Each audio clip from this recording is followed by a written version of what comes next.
Welcome to my channel visa guide देखने वाले आप सभी फ्रेंड्स का मैं हार्दिक स्वागत करता हूं। आप सभी लोगों से रिक्वेस्ट है कि फर्स्ट टाइम व्यूअर इस चैनल को देख रहे हैं उनसे मैं रिक्वेस्ट करना चाहता हूं, अगर आपने अभी तक इस चैनल को सब्सक्राइब नहीं किया है तो लाल कलर का आपको सब्सक्राइब बटन दिख रहा है, उस पर क्लिक करके सब्सक्राइब कर लीजिए और हमारे इस यूट्यूब चैनल के साथ में जुड़ जाइए।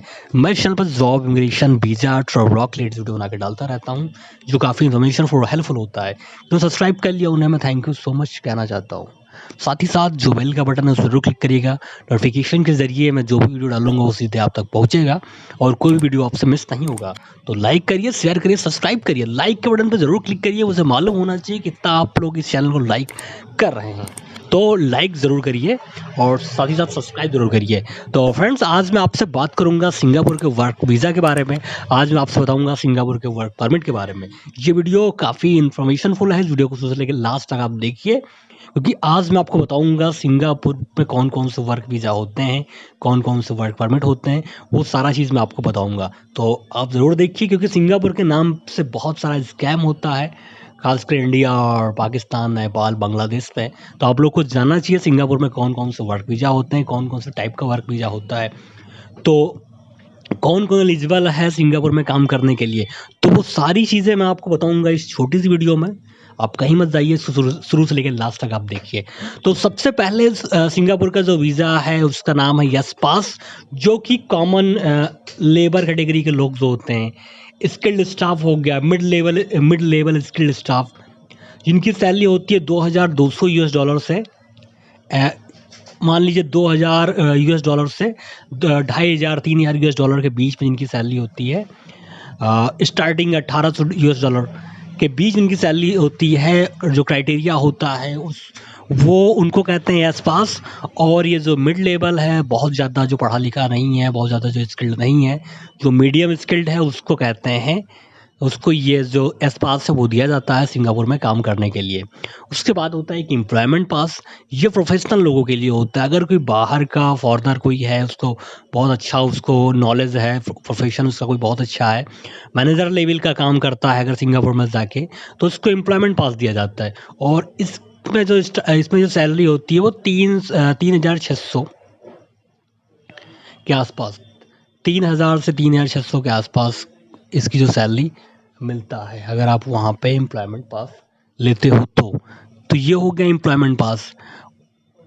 एम्प्लॉयमेंट पास में इतनी सैलरी है। उसके बाद जो सबसे ज़्यादा, सबसे कॉमन अगर सिंगापुर में कोई जाता है, एक होता है foreign work permit, foreign domestic worker. तो इसमें क्या होता है कि जो विदेशी लोग होते हैं वो घर के काम के लिए जाते हैं और इसको कहते हैं फॉरेन डोमेस्टिक वर्कर।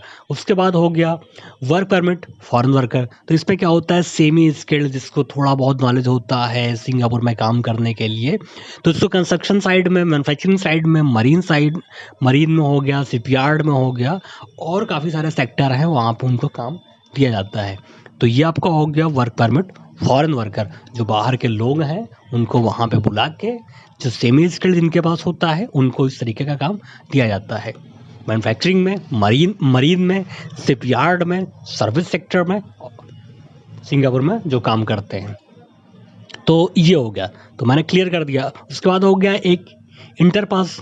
तो इंटर पास वो होता है कि कोई भी फॉरेन का कोई भी सिंगापुर में जाके अपना बिजनेस स्टार्ट कर सकता है, बिजनेस सेटअप कर सकता है, तो उसको कहते हैं इंटर पास। तो अगर किसी को भी सिंगापुर में अपना बिजनेस सेटअप करता है तो इंटर पास लेके वहाँ पे जा सकता है, लेकिन जो बिजनेस सेटअप करना काफ़ी एक्सपेंसिव है।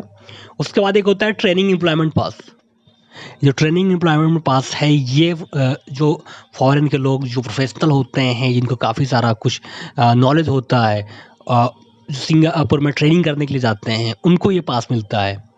और इसमें जो सैलरी होती है वो 3000 के आसपास आपको मिल सकता है। तो इतना वहाँ पे होता है अगर आप ट्रेनिंग एम्प्लॉयमेंट पास लेके जाते हो।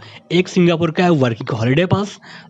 तो ये जो पास है ये इंडियंस के लिए नहीं है, लेकिन फिर भी मैं आपको बता देता हूँ, क्योंकि बाहर के ऑस्ट्रेलिया और कई सारे कंट्री के लोग भी मेरे इस चैनल को देखते हैं।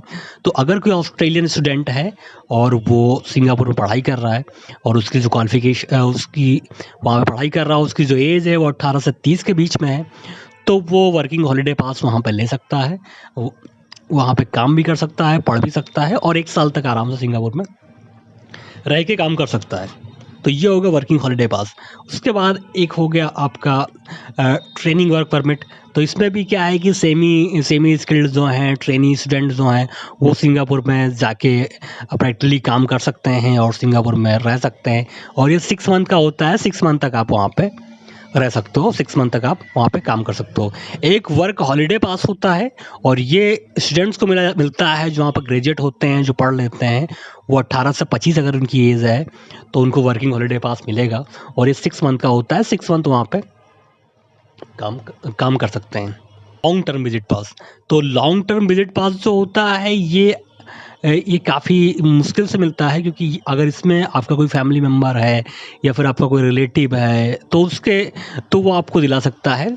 और ये भी एम्प्लॉयमेंट पास और एस पास के जैसा ही, अगर किसी ने एम्प्लॉयमेंट पास एस पास ले रखा है तो आपको ये लॉन्ग टर्म विजिट पास आपको मिल जाएगा।